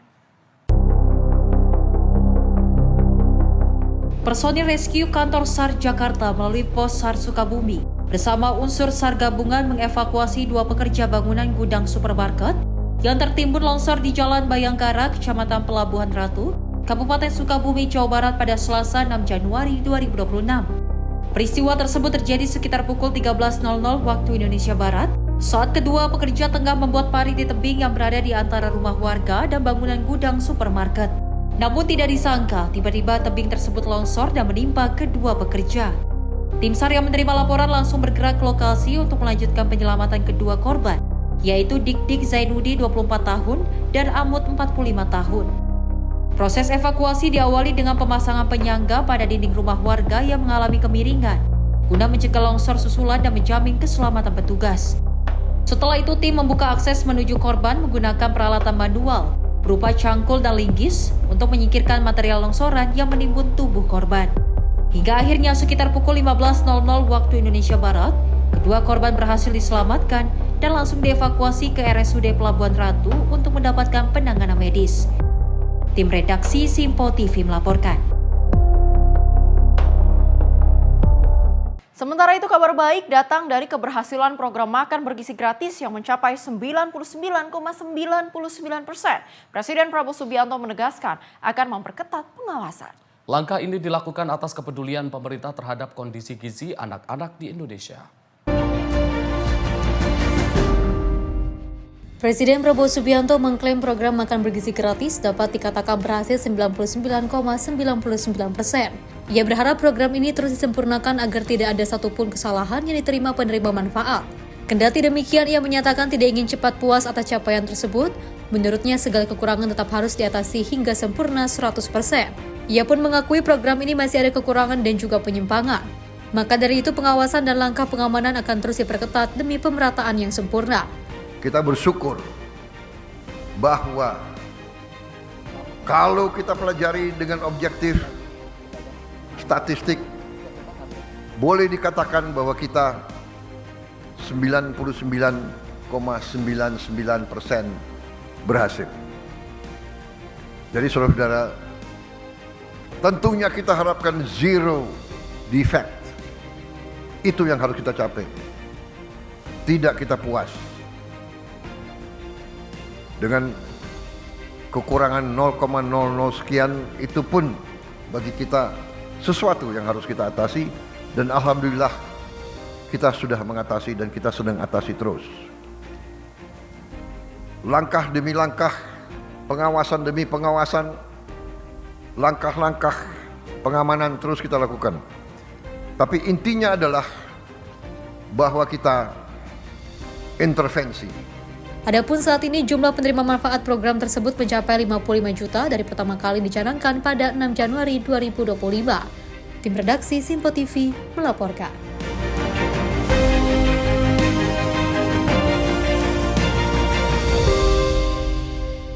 Wakil Ketua Komisi 10 DPR Lalu Hadrian Irvani merespon perihal penunjukan John Herman sebagai pelatih baru Timnas Indonesia. Lalu berharap kehadiran pelatih kebangsaan Inggris tersebut mampu membawa perubahan signifikan dan arah baru bagi masa depan sepak bola tanah air. Persatuan Sepak Bola Seluruh Indonesia resmi menunjuk salah satu warga kebangsaan asal Inggris, John Herman, sebagai pelatih Timnas Indonesia yang baru. John Herman pernah membawa Timnas Kanada Putra dan Timnas Kanada Putri ke ajang Piala Dunia. Penunjukan pelatih baru ini diapresiasi langsung oleh Wakil Ketua Komisi 10 DPR, Lalu Hadrian Irvani. Lalu menyebut dengan hadirnya John Herman dapat memiliki taktik yang lebih bagus dari pelatih Timnas Indonesia sebelumnya. Dirinya berharap pelatih kebangsaan Inggris itu mampu membawa angin segar bagi Indonesia menuju ke Piala Dunia 2030 mendatang. Keputusan PSSI menunjuk John Herman sebagai pelatih tim nasional Indonesia. Tentu kami di Komisi 10 berharap agar John Herman jauh lebih hebat dari pelatih sebelumnya. Jauh lebih memiliki taktik yang bagus dibanding pelatih sebelumnya. Jauh memiliki strategi yang luar biasa dibanding pelatih-pelatih sebelumnya. Kami berharap John Herman dapat meletakkan pondasi yang kuat bagi talenta-talenta muda, atlet-atlet sepak bola masa depan Indonesia. Tidak hanya untuk tujuan instan, tetapi John Herman bisa mempersiapkan timnas kita lebih baik. Mulai dari timnas junior, U20, U23, bahkan yang tentu kita berharap adalah timnas senior kita tahun 2030 akan masuk sebagai salah satu peserta Piala Dunia tahun 2030 yang akan datang. Apresiasi setinggi-tingginya kami sampaikan kepada PSSI yang sudah mengambil keputusan ini. Kami menunggu strategi, taktik, kemudian persiapan, baik dari sisi disiplin dan pemilihan pemain yang sesuai dengan kompetensinya yang akan dilakukan oleh pelatih kepala John Herman. Dari Jakarta, Fahrizal, Simpo TV melaporkan. Sementara itu, Wakil Ketua DPR, Dasko, mengatakan bahwa Kitab Undang-Undang Hukum Pidana dan Kitab Undang-Undang Hukum Acara Pidana telah memenuhi syarat pembuatan undang-undang. Dasko menyebut proses pembentukan undang-undang tersebut telah melalui mekanisme panjang dengan melibatkan partisipasi publik. Kitab Undang-Undang Hukum Pidana dan Kitab Undang-Undang Hukum Acara Pidana kini telah berlaku sejak pada 2 Januari lalu. Dalam berlakunya KUHP dan KUHAP tersebut terdapat beberapa hal yang tidak disetujui oleh masyarakat. Namun Wakil Ketua DPR Dasko mengatakan bahwa pihaknya menghormati setiap aspirasi yang disampaikan oleh publik. Kendati demikian, Dasko menyayangkan adanya informasi hoaks yang beredar di media sosial mengenai KUHP dan KUHAP. Dirinya juga menegaskan proses pembentukan undang-undang itu telah melalui mekanisme yang panjang dengan melibatkan partisipasi publik. Saya pikir KUHP yang sudah disahkan pada zaman pemerintah sebelum dan KUHAP yang juga kemudian sudah diundangkan beberapa waktu yang lalu. Di DPR tentunya sudah melewati tahapan-tahapan yang menurut saya memenuhi persyaratan pembuatan undang-undang. Agak lama memang pembahasan KUHP itu dalam hal menerima partisipasi publik. Nah, tentunya tidak semua pihak bisa disenangkan dengan adanya undang-undang itu. Tapi yang pasti juga kita juga menyayangkan bahwa banyak berita-berita hoax yang kemudian disebarkan melalui media sosial tentang KUHP tersebut. Nah, negara kita ini adalah negara hukum. Apabila kemudian tidak berkenan dengan undang-undang tersebut, ada salurannya. Jadi kita menghargai hak warga negara, sekelompok orang, organisasi yang akan melakukan uji materi. Nah, itu disitulah kemudian bisa dibuktikan apakah kemudian baik dari sisi formil maupun material itu bisa kemudian diuji di situ. Dari Jakarta, Fahrizal Ahmad Amin, Sinpo TV melaporkan. Kepala Staf Angkatan Darat Jenderal TNI Maruli Simanjuntak memastikan TNI Angkatan Darat terus memberikan bantuan dalam penanganan dan pemulihan fasilitas umum pasca banjir dan tanah longsor di sejumlah daerah. Salah satunya pemulihan fasilitas pendidikan di wilayah Aceh Tamiang yang terdampak lumpur akibat bencana. Kepala Staf Angkatan Darat Jenderal TNI Maruli Simanjuntak menyampaikan proses pembersihan fasilitas pendidikan seperti sekolah telah dilakukan oleh prajurit TNI AD di berbagai wilayah terdampak bencana.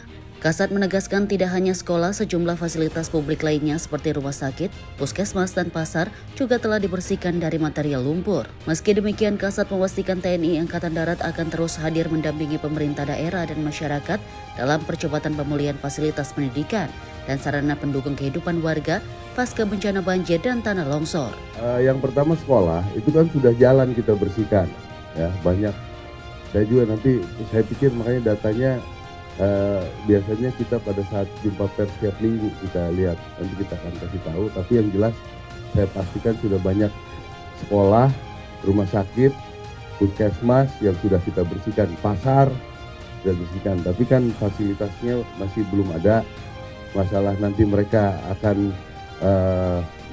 minta bantu kita, ya kita akan bantu. Dari Jakarta, Jihan Nabila Azizul Hakim, Sinpo TV melaporkan. Saham energi Amerika Serikat naik tajam, Trump incar minyak Venezuela. Informasi selengkapnya usai jeda, tetaplah bersama kami di Menyapa Indonesia Pagi.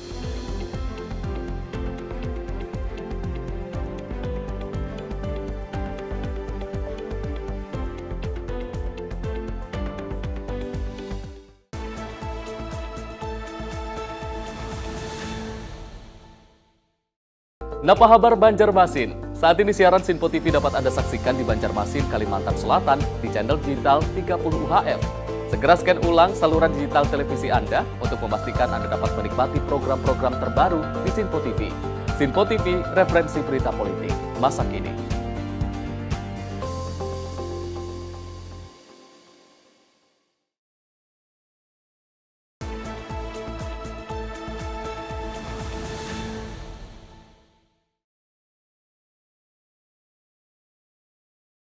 Terima kasih pemirsa, Anda masih bersama kami di Menyapa Indonesia Pagi. Kita lanjutkan informasi berikutnya dari internasional di mana saham perusahaan energi Amerika Serikat melonjak tajam pada perdagangan hari Senin 5 Januari 2026. Kenaikan terjadi setelah Presiden Donald Trump mengumumkan rencana pengambil alihan industri minyak Venezuela dan menyebut perusahaan Amerika Serikat akan terlibat dalam revitalisasi setelah penangkapan Presiden Nicolas Maduro. Meski langkah tersebut diperkirakan tidak langsung mempengaruhi harga minyak global karena pasokan saat ini melimpah, para analis menilai kebijakan ini berpotensi mengubah peta pasar energi dan juga konstelasi geopolitik dunia. Analis JP Morgan menyebut jika industri energi Venezuela berada di bawah pengaruh Amerika Serikat, maka Amerika Serikat bisa menguasai hingga 30% cadangan minyak dunia. Kombinasi produksi dalam negeri Amerika Serikat dan juga cadangan Venezuela dinilai dapat mengubah keseimbangan pasar energi internasional. Venezuela saat ini memproduksi sekitar 1,1 juta barel minyak per hari, namun namun industrinya rusak akibat bertahun-tahun sanksi dan juga kurangnya investasi. Sejumlah analis menilai produksi dapat digandakan atau ditigakan jika infrastruktur diperbaiki. Meski proses tersebut diperkirakan membutuhkan waktu panjang dan biaya yang besar. Pada pembukaan pasar, saham perusahaan kilang besar seperti Valero, Marathon, dan Philips 66 naik 5 hingga 6%. Saham perusahaan jasa migas seperti SLB dan juga Halliburton melonjak 7 hingga 8%. Sementara itu perusahaan energi raksasa seperti ExxonMobil, Chevron, dan juga ConocoPhillips mencatat kenaikan 2 hingga 4%. Para investor terus memantau perkembangan politik Venezuela dan juga realisasi rencana pemerintah Amerika Serikat yang dinilai akan menentukan arah pasar energi ke depan. Tim redaksi Simpo TV melaporkan. Sementara itu, pemirsa, sekutu dan negara penentang Amerika Serikat menggunakan sidang darurat Dewan Keamanan PBB untuk menyuarakan penolakan terhadap operasi militer Amerika Serikat di Venezuela. Sementara Washington tetap membela langkah penangkapan Presiden Nicolas Maduro. Dalam sidang Dewan Keamanan PBB, sejumlah negara menyampaikan kritik terhadap intervensi militer Presiden Donald Trump di Venezuela. Termasuk pernyataan Trump yang membuka peluang aksi militer di negara lain atas isu perdagangan narkoba. Denmark secara tegas menolak wacana pengambil alihan wilayah Greenland oleh Amerika Serikat. Meski tidak menyebut nama Amerika Serikat secara langsung, Denmark menegaskan keutuhan wilayah negara tidak dapat dinegosiasikan. Duta Besar Denmark untuk PBB, Christina Marcus Larsen, menegaskan tidak ada negara yang berhak mempengaruhi arah politik Venezuela melalui ancaman atau kekuatan militer yang bertentangan dengan hukum internasional. Perwakilan Prancis menyatakan penangkapan Maduro melanggar prinsip penyelesaian damai dan larangan penggunaan kekuatan. Pelanggaran oleh negara besar dinilai merusak tatanan internasional. Sementara itu, Duta Besar Amerika Serikat untuk PBB, Mike Waltz, membela operasi tersebut. Waltz menyebutnya sebagai tindakan penegakan hukum yang terukur dan sah. Sekretaris Jenderal PBB, Antonio Guterres, menyampaikan keprihatinan mendalam atas dugaan pelanggaran hukum internasional dalam aksi militer Amerika Serikat pada 3 Januari lalu. Perwakilan Venezuela mendesak Dewan Keamanan PBB untuk menuntut pembebasan Presiden Maduro dan istrinya. Venezuela menilai pembiaran atas aksi tersebut akan menciptakan dunia yang semakin tidak stabil. Kolombia menyebut serangan itu mengingatkan pada intervensi terburuk di kawasan Amerika Latin. Sementara China dan Rusia menuduh Amerika Serikat bertindak sebagai hakim global dan mengabaikan kedaulatan negara lain. Tim redaksi Simpo TV melaporkan. Kita beralih ke Angkatan Udara Israel yang melancarkan serangan ke sejumlah wilayah di Lebanon Selatan dan Timur. Salah satunya menghantam kota Sidon, kota terbesar ketiga di Lebanon. Serangan ini terjadi menjelang pembahasan pelucutan senjata kelompok Hezbollah oleh pemerintah Lebanon. Serangan terjadi sekitar pukul 1 dini hari sebuah gedung komersial 3 lantai di kawasan Pantai Selatan Sidon rata dengan tanah. Bangunan tersebut berada di area bengkel dan juga toko mekanik dan dalam kondisi tidak huni. 1 orang dievakuasi dengan ambulans. Tim penyelamat masih melakukan pencarian di lokasi namun belum ada laporan resmi korban jiwa. Sehari sebelumnya, militer Israel menyerang sejumlah target di Lebanon Selatan dan juga Lembah Beka. Israel mengklaim serangan menyasar infrastruktur milik Hezbollah dan kelompok Hamas. Serangan tersebut didahului peringatan evakuasi melalui media sosial oleh juru bicara militer Israel bahasa Arab. Otoritas Lebanon menyatakan serangan di beberapa desa dilakukan setelah warga dievakuasi sehingga tidak ada korban jiwa. Namun serangan drone terpisah di desa Braike dan juga melukai 2 orang. Israel menyebut keduanya sebagai anggota Hezbollah. Serangan ini terjadi menjelang rapat pemerintah Lebanon yang juga akan membahas pelucutan senjata Hezbollah di wilayah selatan Litani. Rapat tersebut akan dihadiri Pangkom Lebanon Jenderal Rudolf Haikal. Konflik Israel-Hezbollah sebelumnya berakhir dengan gencatan senjata pada November 2024. Namun Israel masih melakukan serangan udara hampir setiap hari. Perserikatan Bangsa-Bangsa mencatat setidaknya 127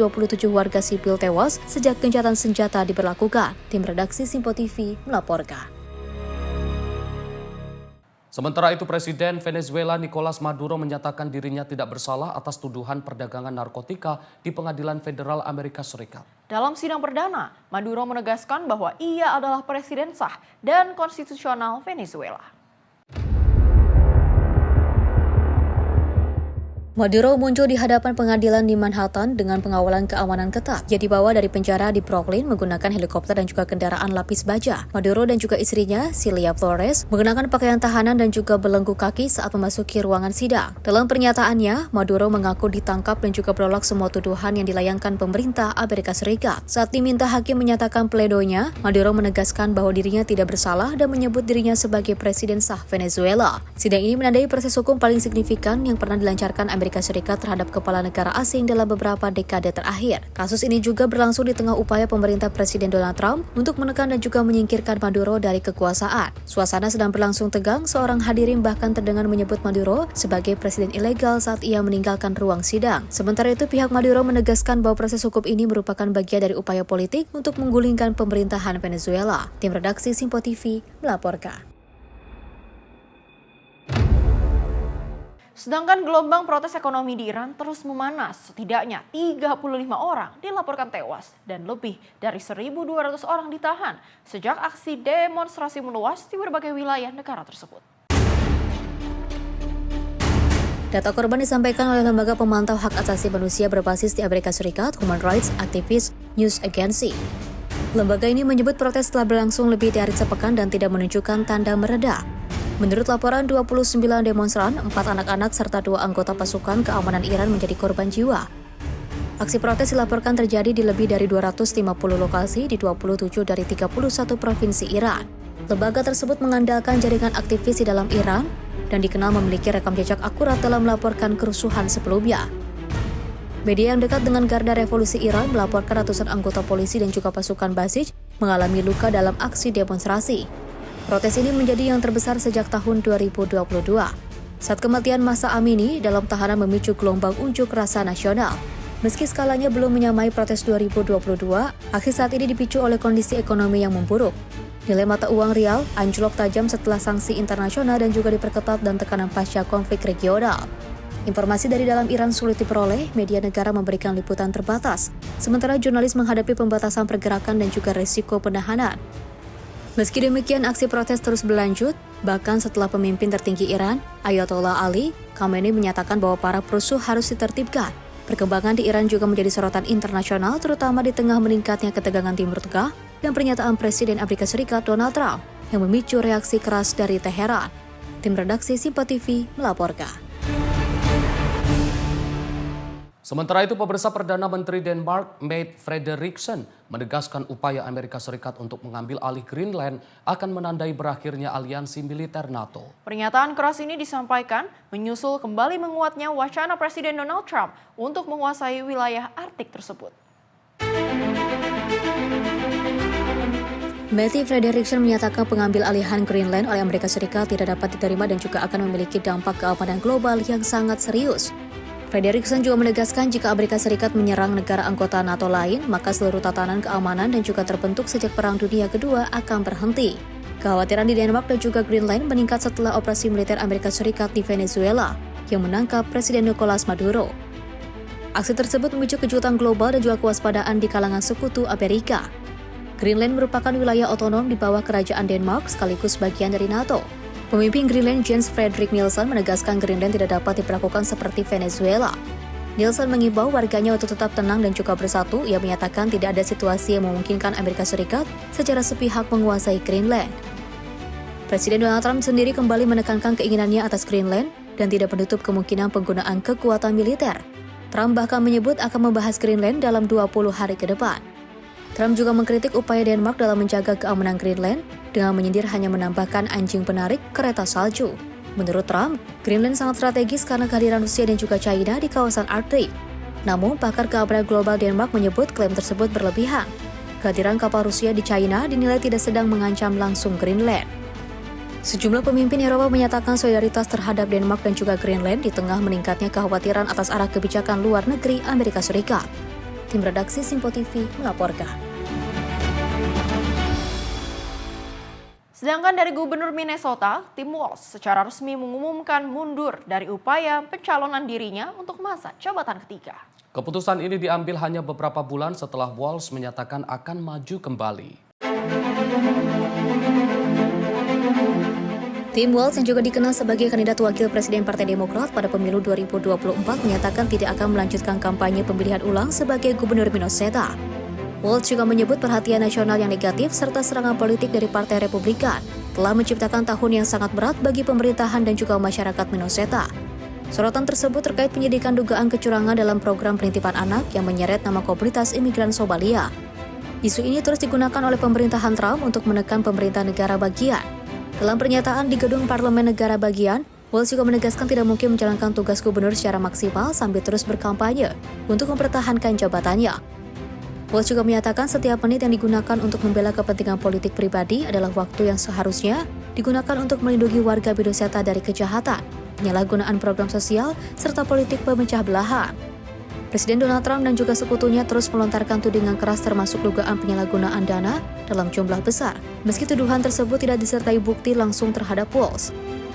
Walz sendiri juga tidak secara terbuka menanggapi video viral dari seorang influencer sayap kanan yang menjadi salah satu dasar pemerintah federal menghentikan sebagian alokasi dana untuk program terkait.